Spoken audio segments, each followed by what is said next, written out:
Today is episode 115 of Park to Prem FM23. Today, everything's green around me because, you should know. It's the Conference League final, ladies and gentlemen. Woo! I know, exciting. We've got that. It's the end of the season. No, we're not here for any league games. We weren't in the title fight on the final day. Welcome back to Park to Prem.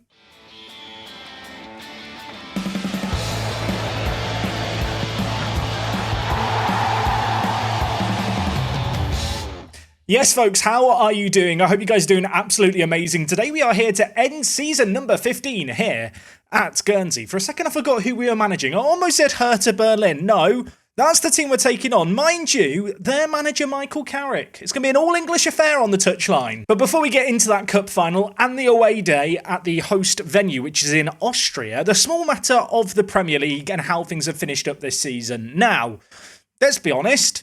Champions League football's really, really good. However, if we just look at past positions, it's hard not to wonder, what if, a little bit? Because for about 3/4 of the season, we were the best team in the league. That said, after a really good first half to the season, injuries caught up with us, the squad was stretched thin, the fixture schedule kind of battered our team, and we just couldn't grind out results against the likes of Tottenham, Liverpool, Man City. Had we won those games, there is a pretty good chance we could have won the league this year, because despite, a relatively good end to the season, we weren't a million miles away at the top. In fact, you can see here, Tottenham, 5 points ahead of us. The game since last episode, by the way, a win against Middlesbrough 3-1, a defeat against Blackburn. Had we won that game, we would have gone into the final day with a chance at the title, and we could have actually ended up finishing second in the league ahead of Liverpool, for what it's worth. On the final game of the season, we did beat Brentford 5-1, but it was all for naught. That said, ultimately this season, we wanted to get European football of some kind via the league. The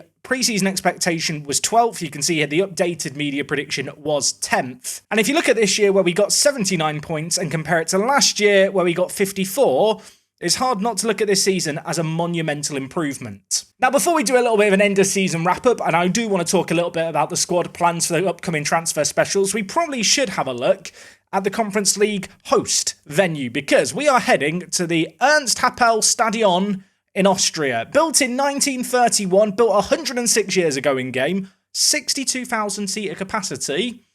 I want to do an away day to end the season. I don't know about you lot. So for today's away day, we are heading to Austria, which actually isn't that far away. I mean, when you compare it to some of the away days we do have to do during the league season, Austria doesn't seem that bad.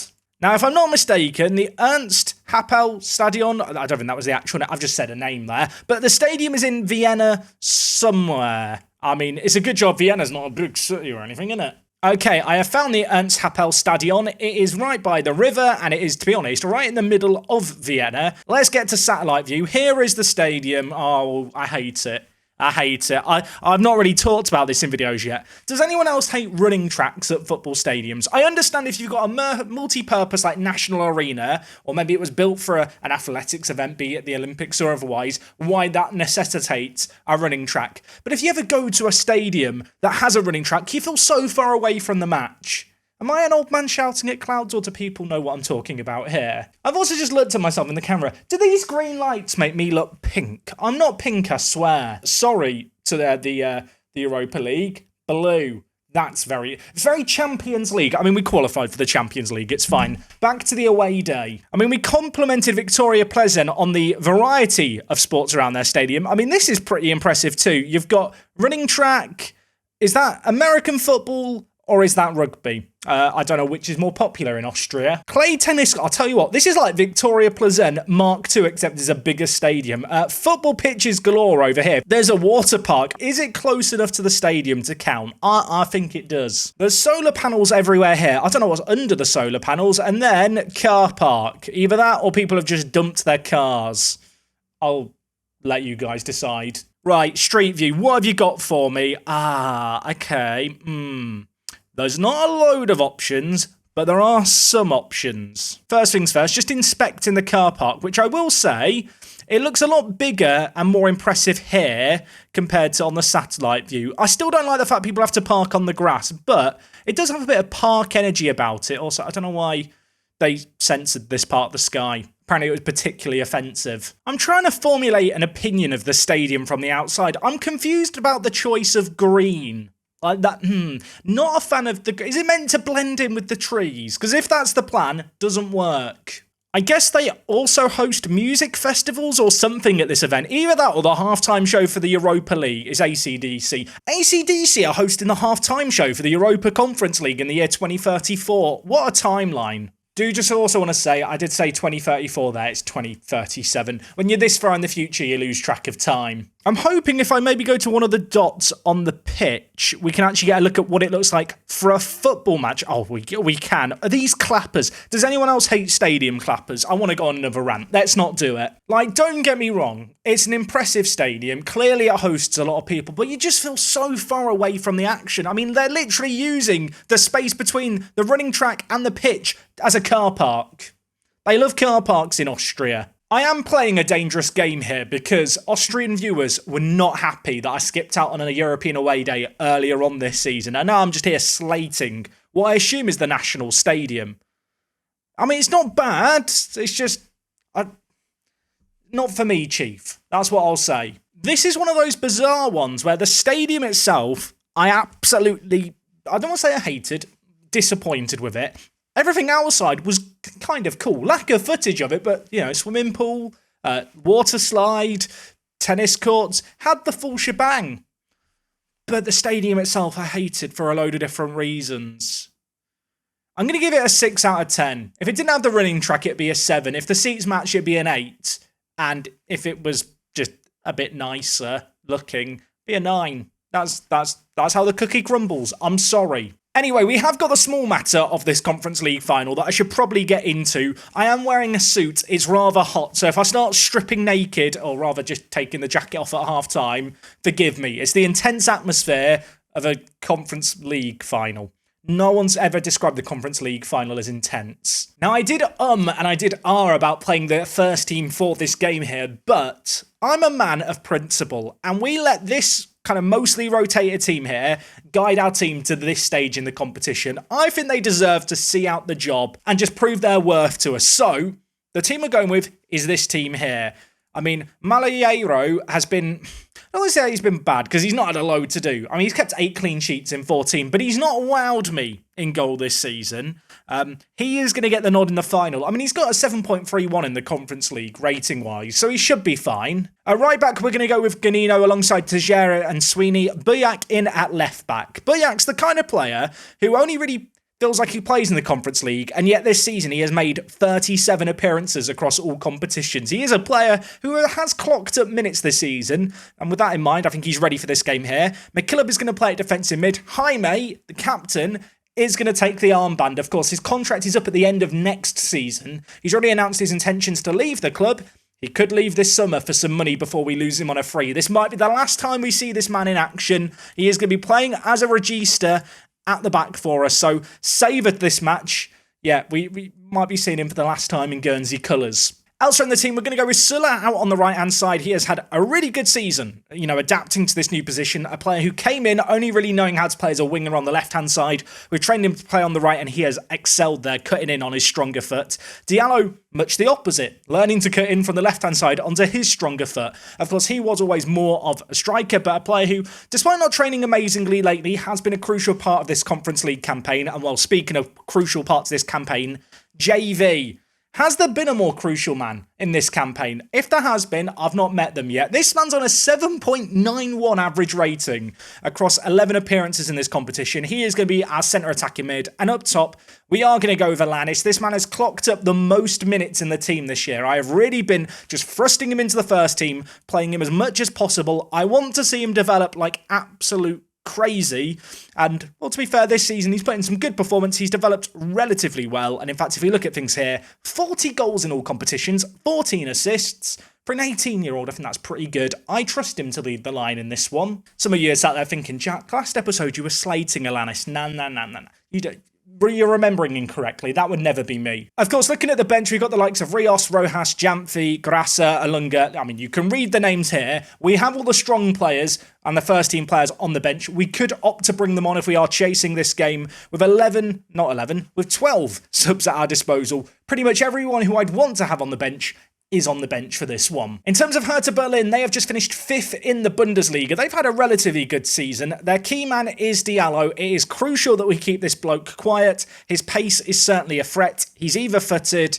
Yeah, I am a little bit scared of him. And the reason for that being is Sweeney is not that quick. 12 acceleration, 13 pace. And Tejera's not that quick. 12 acceleration, 14 pace. So if we get caught in a foot race against Diallo, we could be in trouble. Anyway, we're going to submit the team for this game. Let's get into this first European Cup final. It's not the big sexy Champions League final that we'll be dreaming of in a few seasons' time, or maybe next season if we push our luck now that we finished 3rd place. But ultimately, I'd love to add some silverware. I don't know if I've ever won the Conference League before. Of course, it's still a relatively new competition, so this could be something to add to the Football Manager resume if we can do it. Of course, because it's the final, we'll watch all the cutscenes and really drink them all in. I mean, the competition's theme is green. We play in green. Surely that's a good omen. Now, of course, we did play Hertha Berlin in the group stage of this competition. It finished 2-2 on that occasion, and we were the home team. So we know what to expect from Hertha. They are a very, very good team. They're a team that, of course, have had an okay season in the Bundesliga. Much like ourselves, they've already qualified for a competition above the Conference League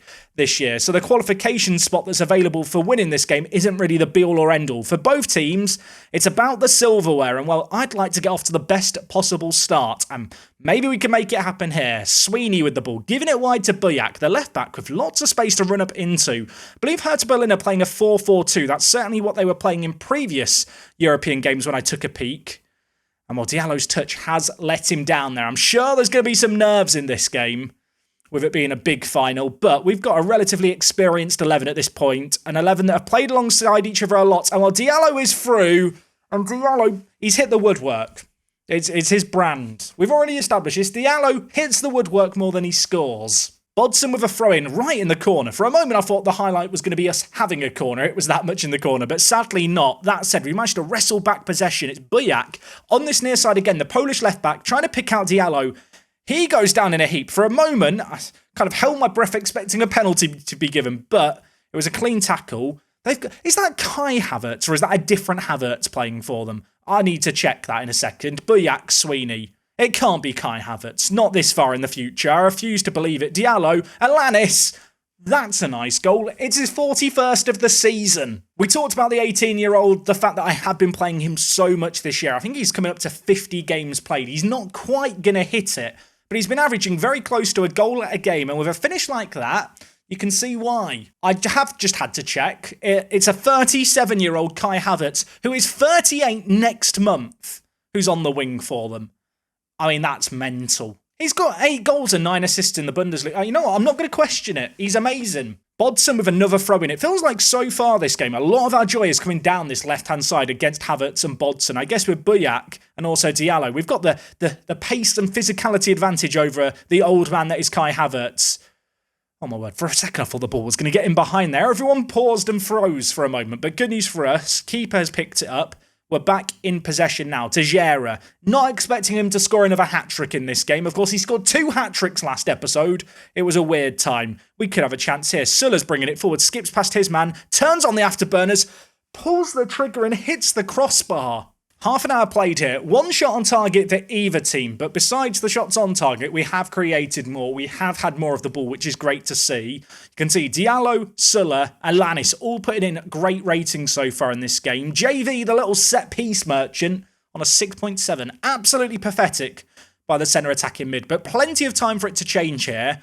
I'm sure for Hertha Berlin, they are desperate to get a goal if they can before half-time here. And they could have a chance because that big ball over the top has caused us some issues. And it's pulled the trigger by Ben Mintzlaff. And they've scored. I mean, we're playing this pretty football, this sexy football. And then they just lump it like that. I mean, this is anti-football. We're going to ignore the fact that Sweeney, the £75 million centre-back, just can't be bothered to run there. Old age, you know, he's 20th birthday's coming up, his legs have gone. You know what I think the issue is? I think the issue is I had the blazer buttoned up. If I unbutton the blazer, now I've got more freedom of movement to express myself to the players from the sidelines. And look, we're going to score immediately because of it. Express yourselves, lads. Diallo thought for a second he was going to win a penalty. Again, so many of the highlights coming down our left-hand side, their right side. As I say that, the highlight now progresses onto the other side of the pitch, because of course it does. Diallo bringing it forward for them. We talked about Diallo pre-game. His pace is scary. He's going to pull it back. It's blocked. And it's now 2-1 Hertha Berlin. Why did I say anything? Michael Carrick is a managerial genius. We talked about Diallo pre-game, his pace. It's on display here. Brings the ball forward, pulls it back, and having created very little, I mean, Vera shot and it deflected. I thought he'd passed it. That makes me sick, the way that's gone in. I mean, look at the XG story. We dominated the half, of course. They've had like a double whammy of XG boost off the shot that was blocked and then the shot that went in from a yard out. We don't deserve to be behind in this game. I'm going to get shouty. I'm tempted to change things up early, and in fact, I am going to change things up early. Lemos is going to come in for JV. Elsewhere in the team, I hate to do it, Jaime's coming off. I'm bringing in Alunga. I think Alunga is needed, and Ganino on a booking, I absolutely hate. So Rojas, on you come. The last thing I need here is a man getting sent off. Triple change made at the break. Can it have the desired impact? I suppose we're about to find out here, because Lemos and Alunga are linking up. Ball played wide. Lemos, edge of the box. Gustavo Lemos, ladies and gentlemen. He's been on the pitch less than a minute. He's scored an absolute worldie. If I'm not mistaken, and this might have gone under the radar, Lemos was our top goal scorer in the Premier League this season, alongside Alanis. He and Lemos just put in all the goals, and you can see why with finishes like that. That's why you bring him on. If you thought this was going to be a boring final, no. We've had 4 goals inside the first 50 minutes, and I feel like there could be more going on. Havertz plays it forward. Tejera wins the header. McKillop plays it forward. Is Alanis onside here? Has he learned the offside rule when it matters the most? He learned the offside rule. He forgot how to finish. Alunga forward to Lemos. Lemos drifting into that wide area. Rojas, Lemos and Alunga all linking up the subs there. Sula, edge of the box, back to Rojas. Can the number 2 put it in? He can. Lemos has a shot. It's blocked. It goes out for a corner. That was half a chance there. We do still have the resulting corner as well. Of course, yesterday was National Corner Day, so very unlikely we'll score a corner here. Ignore me. We've hit the crossbar. It nearly was a goal. Another throw in on this near side. Rojas, it feels like a lot is going through him at the moment in this game. And well, Lemos, space the edge of the box. He can pull the trigger. He does pull the trigger. The defender should have blocked that. He didn't. We've scored a third. We're back in the lead. I feel like Gustavo Lemos is a player who's just going to be in our team to the end of this series at this point. He is in his early 20s. That has come on off the defender, actually. I think it might have been going in anyway. Nevertheless, on off the bench, he's been on the pitch less than 10 minutes. He's scored 2. He's made it 3-2 here. He's now on for a hat-trick in a Conference League final he didn't even start in. Hertha Berlin committed a lot of players forward to this attack. For a moment, I thought there might be a counter-attack going on. Instead, the ball comes to Havertz. Rojas wins a really crucial header. Lemos can't get to the second ball. It's back wide with Havertz. Lapshov dispossessed by Lemos. Alanis now with the ball. Can he hold it up a little bit, the number 9? Lays it off to McKillop. Alunga. We've brought in Alunga for his passing range. Is he going to be able to show it here? Not with that first effort, but we're battling away in the midfield. Unfortunately, they're going to come away with the ball, and they are in behind again. It's Mintzlaff. He's already got 2, if I'm not mistaken. He is also on for a hat-trick. Sweeney pulls off a massive block, but there's still more defending to be done here. Bodson tries to put it in. It's blocked by Diallo. It's a corner. Everyone remember to breathe. I'm saying that mostly for my own benefit. I'm very nervous. You might be able to tell it with the nervous energy with the commentary.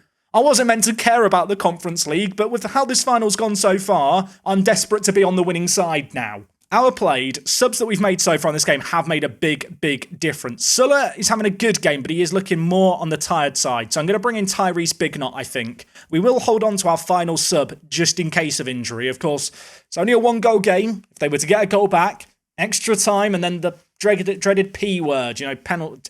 Don't say it aloud. We don't want those. What I do want is Tejera to score a header. Tejera, I'm sorry, mate, that I ever doubted you. Last summer, transfer special, I talked about selling that man. Never.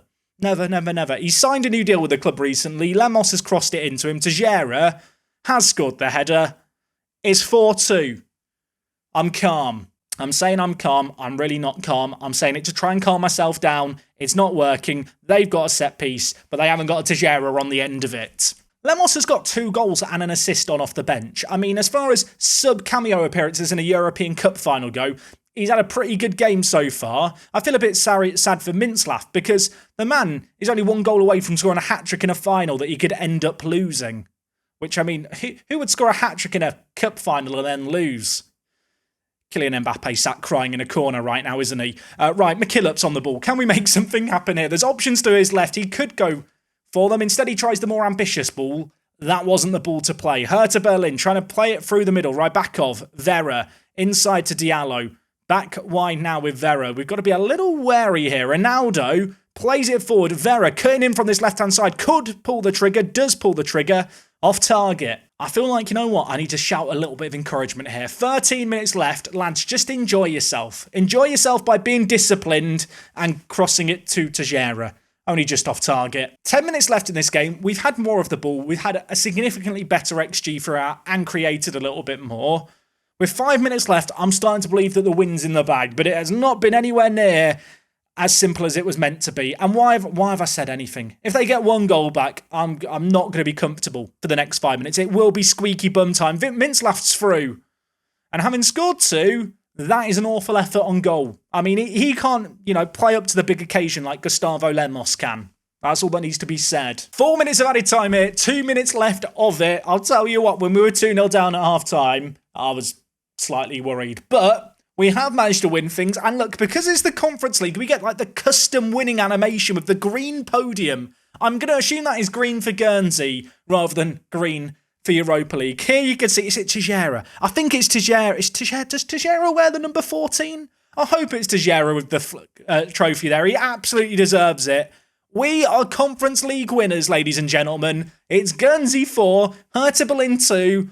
Never before have I cared about this competition. I'm never going to think about it again as long as this save game goes on. We should not be competing in this again, but it's silverware, it counts. I think it was Jaime who lifted the trophy, for people curious. Tejera wears 15, but of course Jaime was the captain to start the game. Did get subbed off. Definitely played better after he left the pitch. Not that I want to criticise him. That, my friends, is a nice win to end the season on. A season of what-ifs, perhaps. A season where it felt like a lot of the teams in and around us were slipping up as we were excelling. And unfortunately, we just couldn't keep that level of performance going. But with a young squad like the one we've got, not only have we got Champions League football to look forward to, but I'd like to think at this point, that is going to be the norm. Gustavo Lemos, by the way, man of the match, came on off the bench in this game. We talk about this bloke a lot. I think he deserves a lot of praise. You can see here, fan favourite, super consistent performer, the kind of man you can bring on at half-time in a European Cup final, and he will just change the game. 19 goals he got in the Premier League. You can see his stats here in the Conference League. He barely played in the Conference League. In fact, he only started 1 of the games, but what a time to show up with his best performance of the season. We receive £850,000 to win in the Conference League. I mean, that is not insignificant money, depending on what team you are. For us, at this moment in time, it kind of is a little insignificant. We've got almost £120 million in the bank. And actually, speaking of transfers, transfer budgets and all that stuff, ahead of the transfer window opening, we've got £64 million transfer budget, a wage budget excess of £200,000. We are going to have some wheeling and dealing to do this summer. Some sad news, we didn't have the best player in the Conference League. Serginho won it for Hertha Berlin, a player who, if I'm not mistaken, did he play in the final? If he did play in the final, I didn't notice him on the pitch. But yeah, unfortunately for us, he got 19 goals and 6 assists. So whilst, Kovacevic, Diallo did well, and in the Golden Boot, Alanis and Diallo did well, they couldn't hang with Serginho. Here is the squad of the season, by the way, for the Conference League. It's just Guernsey and Hertha Berlin players. You can see which 2 teams dominated the competition this year. Okay, to end things today ahead of the transfer special tomorrow, let's have a little look at the end of season review. Of course, we did win the Carabao Cup a few episodes ago. If you missed that, you missed a classic against Liverpool. In terms of the signings we made this year, of course, we added Rios, we added Sulla, we added Alanis. I suppose what's really telling actually here is when you look at all the new signings and look at their average ratings, they're all green. Everyone we brought in this year actually contributed something, and that is really, really nice to be able to say. Of course, Alanis came in, 41 goals and 14 assists across 60 appearances all season, 46 starts as well. At 18 years old, this guy's got a really bright future. I want to keep thrusting him into the first team. I want to keep him playing as much football as possible. I think he's going to be really, really special. Elsewhere in the team, Rios, a real surprise package. This guy we brought in, not entirely sure if he was even going to be a regular starter for us, but he got a couple of hat-tricks early on in the season. Never really looked back from that point. He has been absolutely critical to our success and continued to improve as well. Obviously, some question marks about, is he going to be able to keep improving? But at least the here and now, got to be happy with what we've seen from him this season. Another player who I do want to talk about a little bit is João Graça. Of course, we picked up this guy for £37 million. There was a lot of interest in him from some big clubs. I look at his value, I look at his potential, I look at how much he's developed. I think he's got a load of potential to live up to. He is only 20 years old, and if we look at his development for this year, been pretty impressive, especially in that physicals column. Of course, came in as a centre-back who knew a little bit of how to play as a more defensive midfielder. My long-term vision with this guy is for him to be that rock in the midfield for us, a player who's agile, a player who can get around a little bit with great teamwork, great work rate, great stamina. And I mean, when you look at him, you look at his performances this year, yes, he had some moments of madness, but he also had some moments of magic, and he was definitely a player we relied on this season. Looking at the league table makes me feel sad, but ultimately third place was still a mighty good finish. In the Conference League, to win it was always an expectation that I kind of put on ourselves. Of course, a lot of games in this competition that we played throughout. We only drew a couple of times. I think for me, the most notable result of all of these, what was the most notable result? The cup final. I'll say the obvious one's the cup final, isn't it? Hurted, but that was nice. I mean, it was 5 minutes ago. It was good. FA Cup knocked out by Newcastle. We don't talk about that. And Carabao Cup. We're bloody good at the Carabao Cup. This is our competition. Addons and Diallo, joint top goal scorers. Of course, we beat Liverpool 2-0 in that final. Didn't have the most difficult run by any means, but you've got to beat the teams you're given. Well, we managed to do that. Here is our best 11 for the season. Of course, this year we really did rotate things heavily. We almost had the Europa League squad that also played some cup games, and then the Premier League squad. In the coming seasons, I would like to blend those teams a little bit more game to game rather than having two separate 11s. Naturally, with the Conference League, I felt like we could afford to play an entirely kind of B-rotated team. In the Champions League, that's not going to be so simple, and especially when it comes to the Champions League and playing against bigger teams consistently, I think we are going to have to deviate away from the 4-2-3-1 that excelled this year and look to play the more conservative system with the three centre-backs that we have played in previous years to success. I think the good news and the good thing for us is when you look at our squad, it is a team that is capable of swapping between those two systems fairly regularly. Fans player of the season was Rios. Young player of the season was Rios. Interestingly enough, Francisco Malheiro was signing of the season. Don't know why Rios didn't win signing of the season. Top goal scorer was Addons with 41 goals. JV, 28 assists. Highest average rating went to Rios. And you can see a few record breakers that, well, did things this year.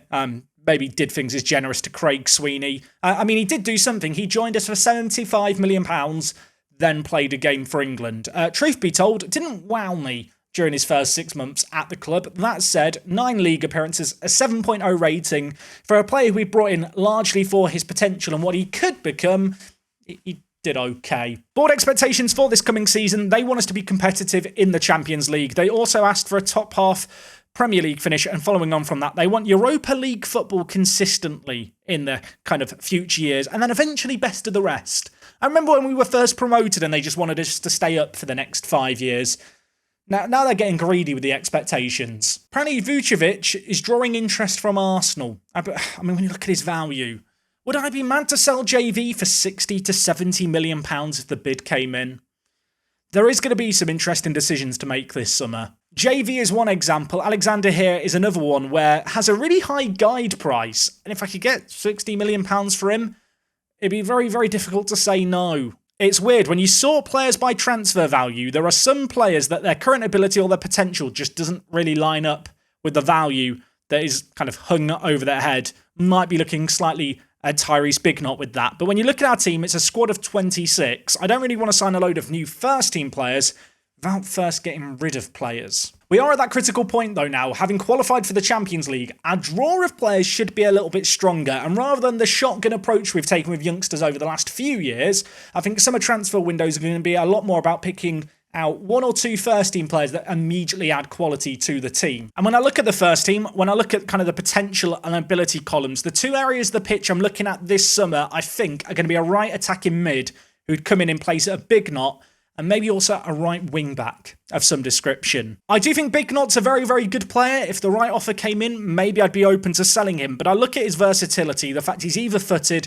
can play through the middle, can play up top, can play out on the right. I think as a super sub option with his acceleration and good pace, he could be really, really important for us, even if he isn't going to be starting regularly. And as for Rojas, of course, he came in as a little bit of a stopgap option in at right wing back. With where the club's at now, reputation-wise, competing for the Champions League, I've got to believe there's actually a right back out there of the quality to kind of dispatch of Rojas, move him down onto the bench. Much like Big Knot, though, Rojas is the kind of player who can play so many different positions, he'd still be a really useful player to have on the bench. Besides that, though, I suppose when you look at ability, you'd look at Cadman and Alanis, but Cadman has only just turned 20 and is continuing to improve. Alanis is 18. There's a couple of players in this first team that I think we just have to show some patience with. They've shown that they're going to develop. It's just about continuing to give them the first team football they have been playing. And when I look at someone like Alanis here, he's got 17 goals in the Premier League aged 18. You have to imagine it's only going to go up from here. In terms of plans for next season, I'm just going to tell the players top half, because you never tell them what you actually want. You tell them what they want to hear, because it's Football Manager. Right, no promises. Thanks. Have a lovely pre-season, or not pre-season. Have a lovely summer off. We'll be back for pre-season next time. The board have just announced some new stadium expansion plans. We're going to be adding 7,000 seats. It's going to take 6 months.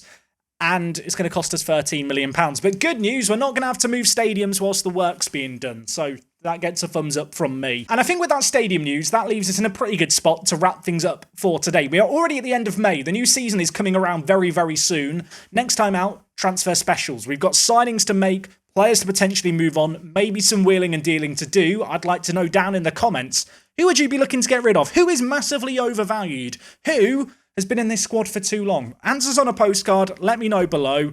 I think we're going to be doing some wheeling and dealing this year. I really want to add some quality now we're in the Champions League. If you have enjoyed today's cup final, please do drop a like on the video. It genuinely does help it hit recommended a little bit more. People find the videos who maybe have fallen off the series as of late. We're back with the transfer special next time. I'm going to take off this blazer. It is so ridiculously hot under these lights. We're back next time. Transfer special. Be here or be sphere. I'll see you tomorrow for more. I'm out.